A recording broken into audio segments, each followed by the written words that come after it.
Bonjour, chers compatriotes, comment allez-vous? Moi, je vais bien par la grâce de Dieu et que le Tout-Puissant également vous apporte un peu de l'énergie en ce début de semaine.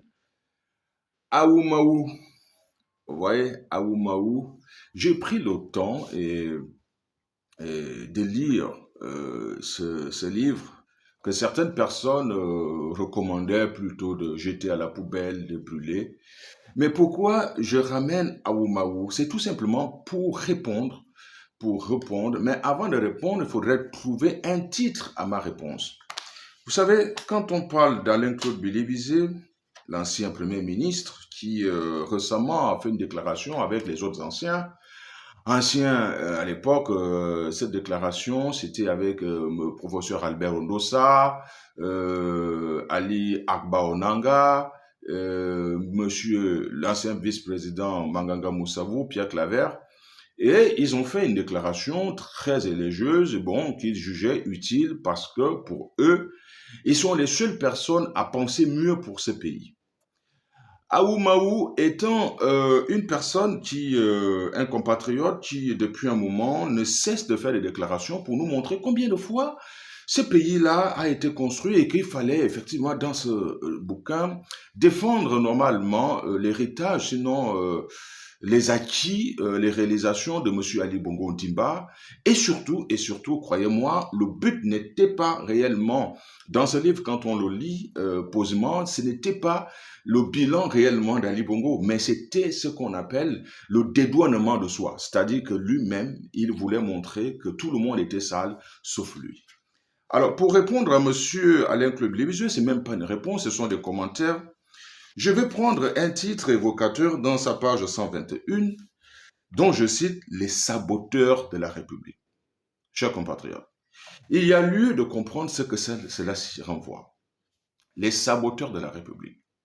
Comment comprendre que dans un État dont ces saboteurs de la République, ils ont les caractéristiques, ils n'ont jamais rien fait. Ils ne sont responsables de rien si ce n'est que des réalisations positives. Et c'est ce que M. Alain-Claude Bélévisé veut nous faire croire. C'est à ce jeu dont il s'apprête parce qu'il est très éloquent et son éloquence lui fait oublier que au-delà de l'éloquence se trouve quand même la réalité. La réalité, c'est qu'il ne se pose même pas les véritables questions. Que me reproche-t-on? Les Gabonais me reprochent quoi exactement? Ils me reprochent de quoi? Les Gabonais aujourd'hui reprochent à M. Alain-Claude Bélévisé les mêmes reproductions qu'il a eu écrit dans ce livre. Alors, M. Alain-Claude Bélévisé va faire le bilan de l'emploi de M. Ali Bongo en prenant, pour exemple, dans sa page 39, non, on parlerait d'abord de l'accès à l'eau, c'est dans sa page 39, donc permettez-moi, je vais survoler. Il prend, voilà, en référence de l'emploi, à l'emploi, dans sa page 53. Dans cette page, croyez-moi, M. Alain-Claude Bélévisé nous fait comprendre que dans la zone économique spéciale d'Uncock, il y a eu effectivement 8 000 emplois directs et 10 000 emplois indirects. Et que 70% de ces emplois seraient occupés par des nationaux. On parle d'Uncock que M. Alain-Claude Bélévisé aujourd'hui qui veut bien défendre. À l'époque d'Ali Bongo, c'était des chiffres, des déclarations. 8 000 emplois directs et contre 10 000 emplois indirects, tout ceci occupé par 70% des Gabonais. Mais j'ai envie de rire. Il s'agit de quel type d'emploi? Je ne savais pas que, c'est vrai, un emploi c'est défini par l'occupation et que, au-delà de la masse de salaire, la force de travail vendue, on peut acquérir un salaire. Mais de quel type de salaire dont on parle? 150 000 francs. On déduit à cela quelques CNSS, le reste, on reste avec 120 000 francs. C'est ce type d'emploi qu'un coq a créé pour la majorité. Et M. Alain-Claude Bélévisé oublie, et pourtant il était Premier ministre et tout puissant ministre de l'époque d'Ali Bongo, que la majorité de ces emplois ont toujours été décriés par les Gabonais. Et quand on va en coq, c'est de l'enfer. Ce n'est pas de l'emploi. Ce sont des contrats, et ces emplois ne sont même pas des emplois fixes, ce sont des contrats de mission.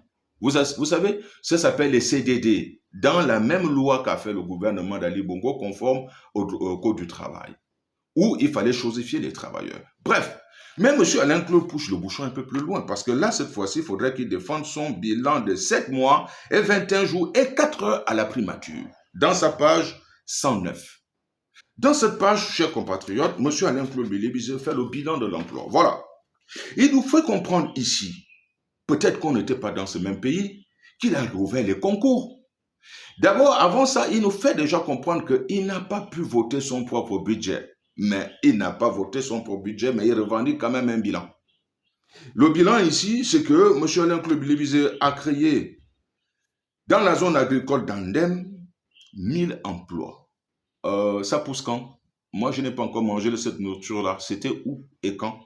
Qui a travaillé? Et il nous faut aussi comprendre que, voilà, cette fois-ci, c'est chez lui ça, dans le Goïvindo. L'exploitation de fer de Belinga, 20 000 emplois. Oh, ah bon? Je ne savais pas. Mes frères des passagers, mes frères de la centrale, à Makokou, n'ont même pas trouvé de l'emploi. Ils sont toujours en train de revendiquer de l'emploi. Il s'agit de quoi? 20 000 emplois, mais je n'étais pas au courant. 20 000 Gabonais? Même si c'était 50%, c'est-à-dire 10 000 emplois, chaque famille au Gabon aurait pu avoir des témoignages. Donc c'est pour vous dire que le titre ici, c'est les saboteurs de la République. Dans les saboteurs de la République, M. Alain-Claude nous fait comprendre effectivement de sa politique, le bilan de M. Ali sur les affaires étrangères, la politique étrangère. À l'époque d'Omar, le Gabon était un pays craint et bien représenté dans les institutions. Nous le savons très bien, M. Zomping était président de l'Union africaine.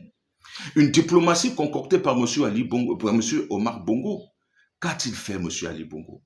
Le Gabon était descendu très bas.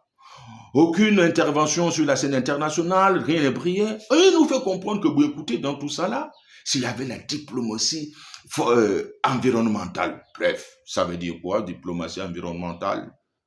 Monsieur Alain-Claude Billy-Bizet oublie que les Gabonais ont des cerveaux. Avec ce livre-là, j'ai compris une chose, l'homme a un problème avec lui-même. Ça voudrait dire ce n'est pas du narcissisme en principe, c'est un monsieur très intelligent, mais il a oublié que les Gabonais peuvent avoir un cerveau.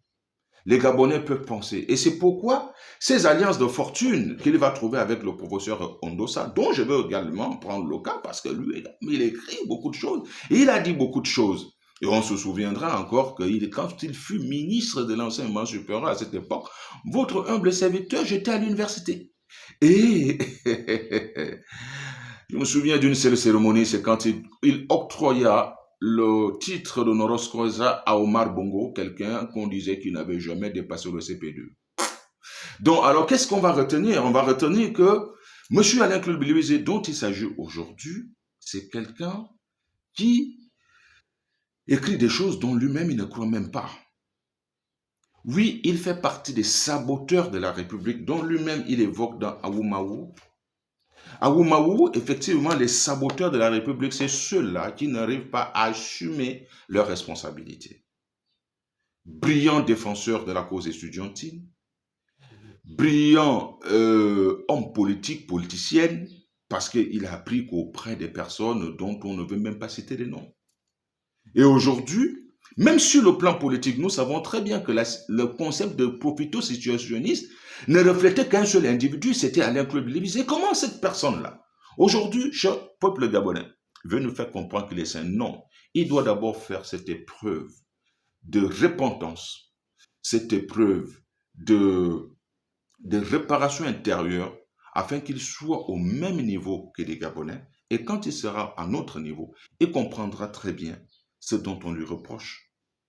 Il a tous les droits, il peut tout revendiquer, il peut se présenter candidat, il peut tout faire. Mais ce que M. Alain-Claude Billy-Bizet doit comprendre, c'est que les Gabonais ne veulent plus des saboteurs de la République.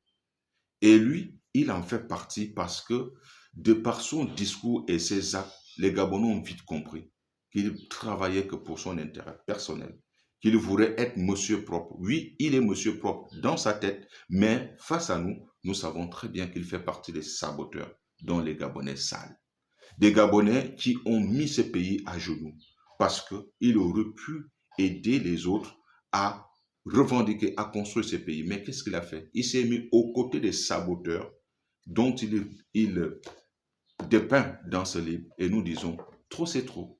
Reposez-vous, cher monsieur Alain-Claude Billy-Bizet, et laissez-nous avancer. C'est vous.